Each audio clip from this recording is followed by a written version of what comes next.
الخمس صوابع دُمّة والخمس صوابع دهُمّة كل صباع فيهم له شخصيته الخاصة وبصمته. البصمات دي بقى إزاي دخلت في الجريمة والوثائق؟ ده اللي هنعرفه لمّا ندخل جوه في الموضوع.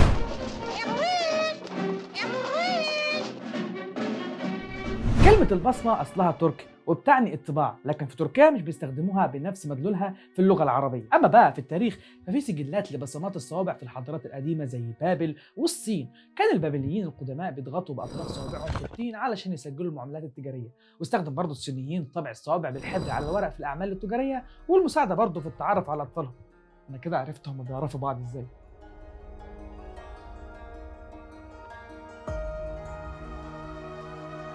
وفي منتصف القرن ال19 كان في راجل انجليزي اسمه السير ويليام هيرشل. كان بيشتغل رئيس للقضاة في منطقة جونيور في الهند اللي كانت محتلة من بريطانيا، وعلشان يعني يتجنب النصب والاحتيال فكان بيخلي السكان المحليين يرسموا وهم بيوقعوا على المستندات التجارية.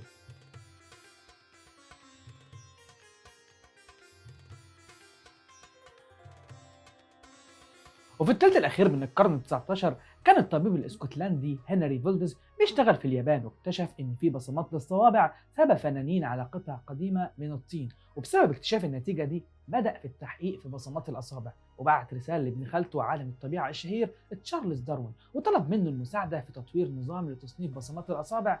لكن داروين رفض، لكن فولدز برضه ما يأس وبعت رسالة لابن خالته الثاني السير فرانسيس جلاتون عالم الإنسان والمتخصص في تحسين النسل وجمع قياسات على الناس حول العالم لتحديد ازاي بيتم توارث الجينات من جيل الى جيل. ولانه كان متخصص جدا في العلم ده قدر انه يجمع حوالي 8000 عينه لبصمات مختلفه. وفي نهايه القرن ال19 نشر كتاب بعنوان فينجر برينتس، واللي اختصر فيه نظام تصنيف البصمات، وهو العالم الاول اللي استند على الانماط والاقواس والحلقات والفتحات اللي بتكون موجوده في بصمه الاصابع. وفي احدى القرى الارجنتينيه رجعت سيده تدعى فرانشيسكا روهاس للبيت، واول ما فتحت الباب انهارت وصرخت لانها لقت اطفالها الاثنين مقتولين وغرقانين في دمهم، وعلى طول قدمت بلاغ للشرطه. واول ما وصلت الشرطه بدات تفحص مكان الجريمه، وبدات الشرطه في التحقيق مع الام، ولقت انها كانت بره البيت وقت وقوع الجريمه. ولما سالت الشرطه هل بتشك في حد، قالت انها شافت شخص خارج من بيتها اسمه بيدور فيلسوفوس.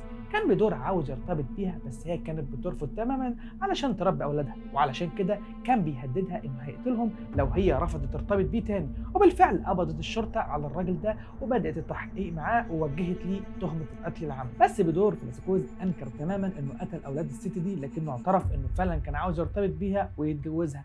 بس الشرطه ما اقتنعتش واخذت بيدور اوضه الفيران وخلته يسمع جدول الضرب. وعلى الرغم من انه كان شاطر وبيسمع جدول الضرب كله بصوت مسموع، الا ان الشرطه استغربت ان الراجل ده ما شاء الله يعني شاطر وبيسمع بصوت عالي، فيعني لو كان قتل الاطفال كان زمانه اعترف، ولو مش هو كان اعترف برضه، لان الشرطه كانت بتسمع له جدول الضرب بطرق مختلفه. فايه الحكايه؟ وهنا قررت الشرطه انهم يرجعوا ويدوروا تاني في كل مكان ويفتشوا البيت على امل انهم يلاقوا اثار للجريمه.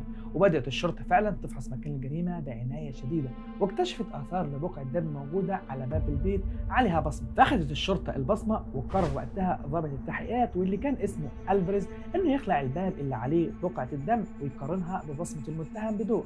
وراح فعلا الفاريز لصديق له مختص في علم البصمات وقارنوا بقعه الدم ببصمه المتهم بدور، واكتشفوا انهم مش متطابقين. طب البصمه دي بتاعت ومين اللي قتل الاطفال؟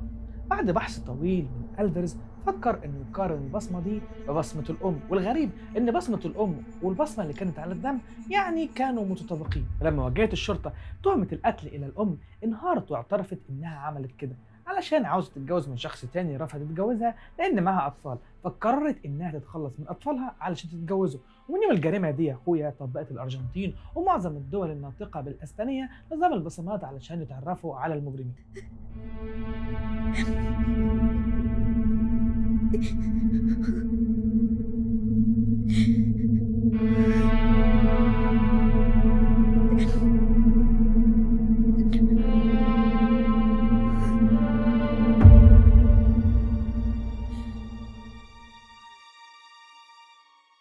اما بقى في اوروبا بدا مفوض الشرطه في لندن السير ادوارد هنري يهتم بشكل كبير بنظام البصمات الجديد للتعرف على المجرمين، وبالاضافه الى نظام السير فرانسيس جلاتون طور السير هنري نظامه الخاص المبني على الاتجاه والتدفق والانماط والخصائص الاخرى لحواف الاحتكاك في البصمات.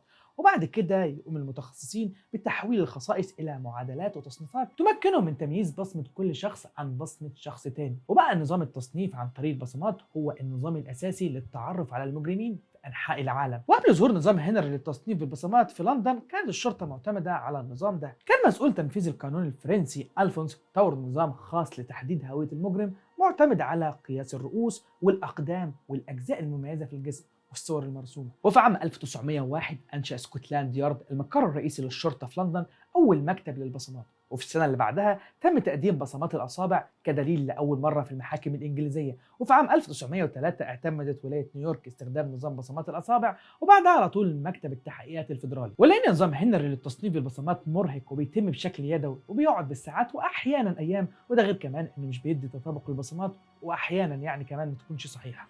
وعشان كده في الثمانينات من القرن العشرين في وجود أجهزة الكمبيوتر أنشأت وكالة الشرطة اليابانية أول نظام إلكتروني لمطابقة البصمات وهو نظام AFIS، ومكن النظام المسؤولين من التحقق من ملايين البصمات على طول وبسرعة. وتغير النظام ده بنظام تاني أحدث سنة 1999 وهو IAFIS.